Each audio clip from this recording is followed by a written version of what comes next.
Why God reduced Gideon's army to 300 men, a lesson in trust, not numbers.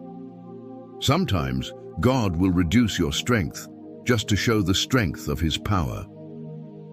In Judges chapter 7, we find Gideon, a man once filled with fear, now called to lead an army against the fierce Midianites.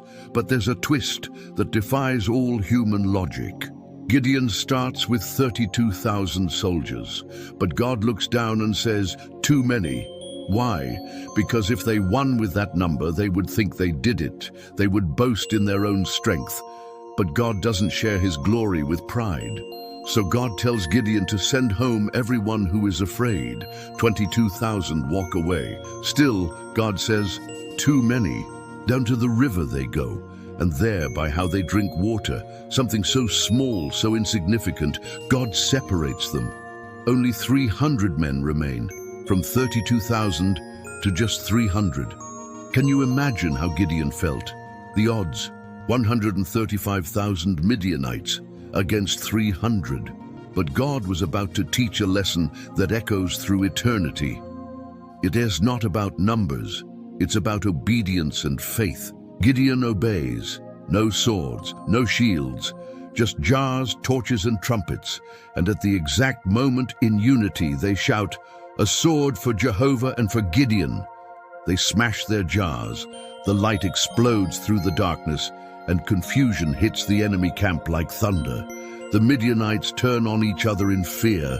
Victory, complete and total, not because of numbers, not because of strategy, but because of faith, obedience, and divine power.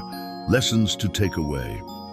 Sometimes God will strip you down, not to break you, but to build your trust. What you see as a loss, God sees as preparation for glory. You don't need the crowd. You need courage and calling. The battle is not yours. It belongs to Jehovah. With God, 300 is more than enough. If this story moved you, if you've ever felt outnumbered, outmatched, or overlooked, remember, Gideon's 300 won not because they were strong, but because God was with them. And just like Gideon, you're never too small for a mighty victory. So what's holding you back from trusting Jehovah completely? Share your thoughts in the comments. We want to hear your story. Hit that like button if this gave you hope.